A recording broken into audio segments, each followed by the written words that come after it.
오늘은 우리 이제 배드민턴 5월 달에 진행한다고 했죠. 그래서 여러분들이 자주 하는 조금 실수, 그리고 좀 어떤 식으로 하면은 경기 운영이라든지 아니면 기본적인 동작들 잘 수행할 수 있는지에 대해서 조금은 심화된 버전으로 진행을 해보도록 할게요. 뭐 기본적인 것도 물론 중요하긴 하지만 너무 기본적인 것만 계속 따지다 보면은 시간이 굉장히 너무 루즈해지는 경우도 좀 있고, 여러분들이 어느 정도 초등학교, 중학교 때부터 꾸준히 조금 배드민턴 해온 친구들 같은 경우에도 약간 지루할 수 있기 때문에 조금 더 범용적으로 사용할 수 있을 만한 어떤 그런 기술, 그리고 집에서도 간단히 연습하는 거, 결국에는 우리가 좀 핵심적인 거는 우리가 생각하고 할 수 있게끔 하기 위해서 어떤 그런 생각, 인지적인 부분에서 어떤 식으로 하면은 조금 여러분이 잘할 수 있을지에 대해서 얘기를 해보도록 하겠습니다.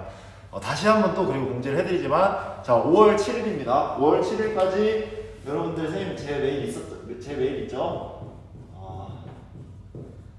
우리 라이스법 있죠? 라이스법 여기로 보내면 됩니다.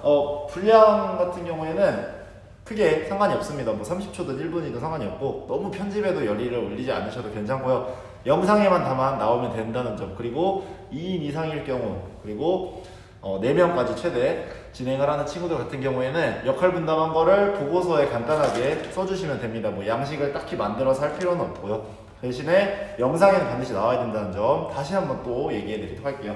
그리고 이거 GO입니다. CEO가 아니라 자꾸 헷갈려하는 친구들이 있어서 다시 한번 얘기를 해드렸습니다. 자, 그러면 배드민턴을 할 때 이제 여러분들이 그립법 같은 경우는 영상이 또 있는데, 이제 어떤 식으로 우리 몸을 조금 활용을 해야지, 어떤 식으로 우리가 이거를 활용을 해야지, 어떤 식으로 몸을 우리가 활용을 해야지 조금 멀리 보낼 수 있는지. 그래서 배드민턴을 칠 때 가장 많이 들어오는 질문 중에 베스트 3 정도만 좀 제가 꼽아놨습니다. 그래서 첫 번째 같은 경우에는 훅이 멀리 안 가는 경우, 훅이 멀리 가지 않는 경우. 첫 번째로 훅이 아무리 쳐도 여기 앞에밖에 안 떨어져요. 훅이 멀리 날아가지 않아요. 이게 제일 첫 번째고요. 두 번째는 헛스윙. 이런 채에 자꾸 스윙 맞지가 않아요. 그리고 뭐 틱틱 이러면서 뭐 여기 끄트머리 같은 데 있죠. 아니면 뭐 여기 채를 맞추는 샤프트라고 하는데, 이 샤프트 몸통 부분을 맞추는 친구들도 간혹 있더라고요. 그래서 헛스윙 하는 경우, 그러니까 정확성이겠죠. 타격 포인트가 정확히 맞지 않는 그 부분 있죠. 그래서 타격하는 부분에 있어서 포인트. 그래서 타격하는 그 포인트를 우리가 맞출 때 어떤 식으로 해야 되는지에 대해서 조금 얘기해 드리도록 할게요. 그리고 세 번째 같은 경우에는 이제 그 좀 스텝 같은 건데, 스텝은 조금 난이도가 있기 때문에 그거는 여러분들이 등교를 한 상태에서 진행을 좀 해보도록 할게요. 먼저 우리가 훅이 멀리 가지 않아요 라고 하는 친구들 있어요. 이거는 우리가 먼저 이해를 조금 해야 돼요. 아마 초등학교, 중학교 때까지도 조금 활동을 해본 친구들은 알게 모르게 자연스럽게 이렇게 해야 훅이 멀리 나가는구나를 알게 된 친구들이 있을 거예요. 근데 그거 부분을 이제 여러분들 고등학생이니까 조금 더 과학적인 어떤 원리를 가지고서 설명을 해드리도록 할게요. 이 부분 같은 경우에는 여러분들 용어가 조금 어려울 수가 있는데, 다른 여러 가지 종목에도 응용이 되는 거니까 알고 계시면 좋을 것 같아요. 그래서 이거를 우리가 순차적인 가속이라고 얘기를 합니다.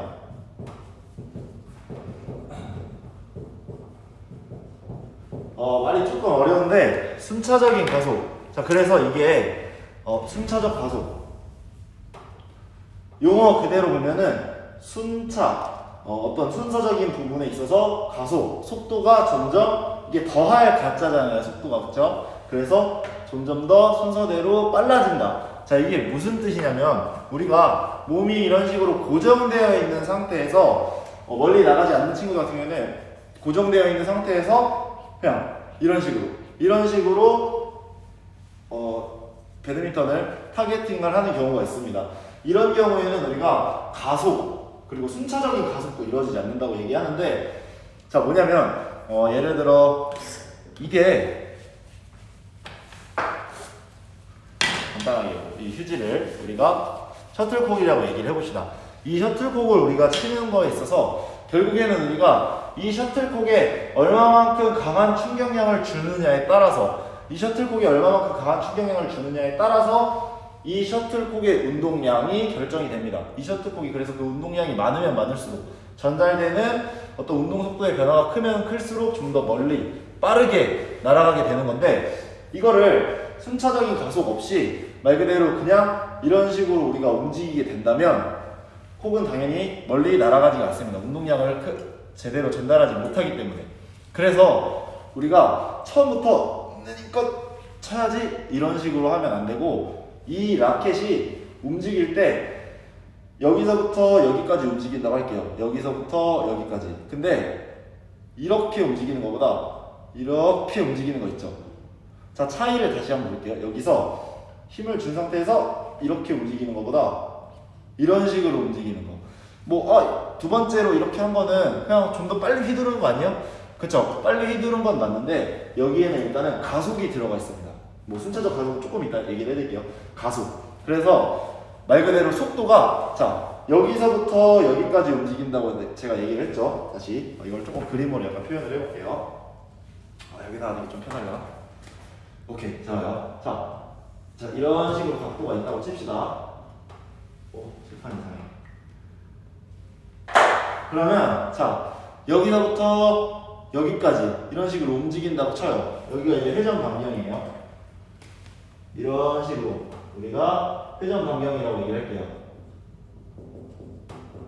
여기에 있는 각도는 크게 중요하지 않아요. 세타 값이라고 얘기를 했을 적에 이 세타 값에서 여기서부터 여기까지 이렇게 움직이는데, 자, 1번은 같은 속도로 이렇게 하는 경우, 두 번째는 여기서 느리다가 여기서는 좀 빠르고, 그러니까 여기서부터 여기까지 좀 느리다가 여기서부터 여기까지는 처음 이 구간보다 좀 더 빠르게 우리가 움직임을 갖게 된다면 그것이 바로 가속이라고 얘기를 합니다.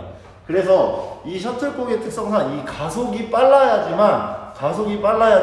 구간이 있어야지만 이 콕이 멀리 날아가는 겁니다. 그래서 나는 온 힘을 다해서 여기서부터 여기까지 온몸 다 사용해서 좀 더 큰 회전 방향으로 휘둘렀는데도 셔틀콕이 멀리 날아가지 않는 반면에 선수들 또는 선생님들이 배드민턴 채 여기서부터 여기서 이 정도만 쳐도 이 채에서 나는 소리가 다르죠. 팡 하는 이런 소리.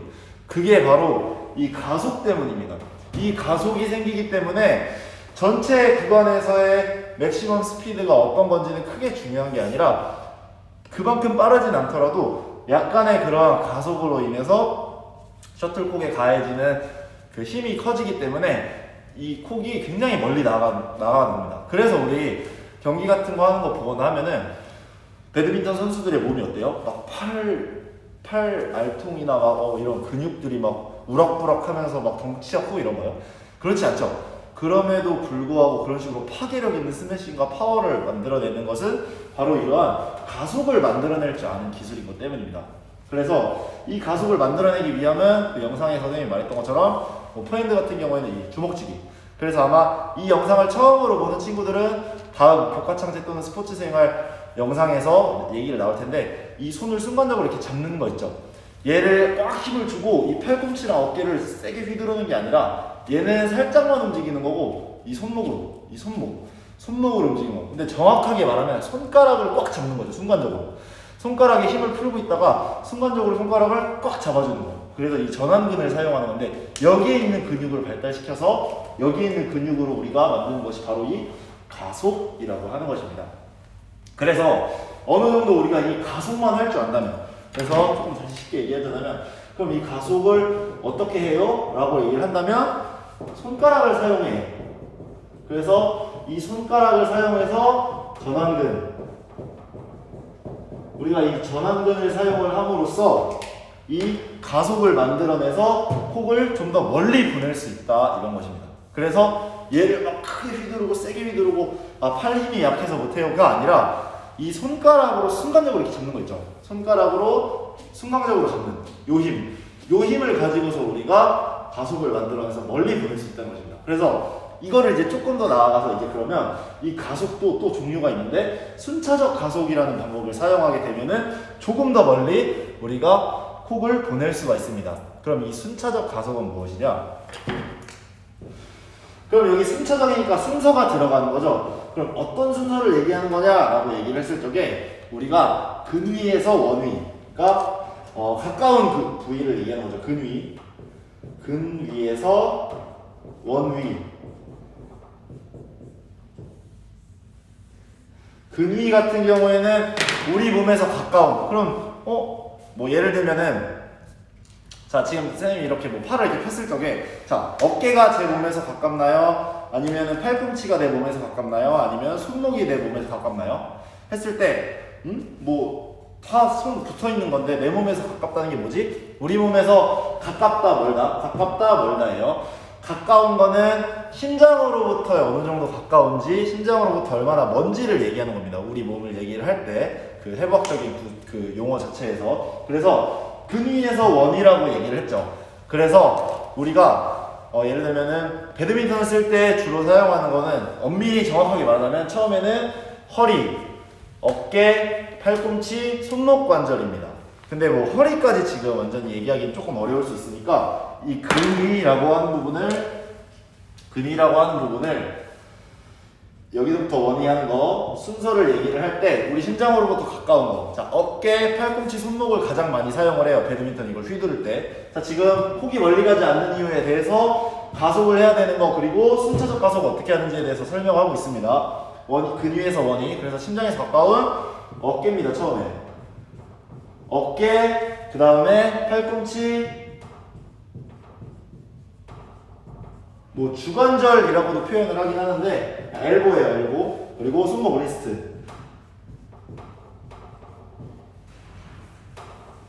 그래서 우리가 배드민턴을 칠 때 폭이 멀리 가지 않아요. 칠 때 얘기하는 게 자, 첫 번째 가속을 해야 된다. 여기서부터 여기까지 10 이런 똑같은 속도가 아니라 1, 2, 3, 4, 5, 6, 7, 8, 9, 10 이런 식으로 점점 더 속도가 더해져야 된다라는 거. 근데 이게 더해질 때 순차적인 가속을 이용해야 되는데 어깨, 팔꿈치, 손목선으로 순차적으로 가속이 돼야 된다 이겁니다. 그래서 그 폭이 날라올 때 내가 보폭 자체를 스트레칭 시켜주면 그 보폭 자체를 나란히 해주면서 어깨가 이렇게 열리는 식으로죠. 날라올 때 폭이 날라올 때 이걸 치는데 여기서 처음엔 어깨 내 심장에 가까운 부분 어깨 관절이 먼저 예를 들어 5라고 하는 속도를 해줬으면 팔꿈치는 10 그 다음에 손목 관절은 손목 관절 쓰는 법은 이거 말했죠. 잡는 거 어깨, 팔꿈치, 손목 순서로 속도의 변화를 주는 겁니다. 이게 바로 순차적인 가속입니다. 그래서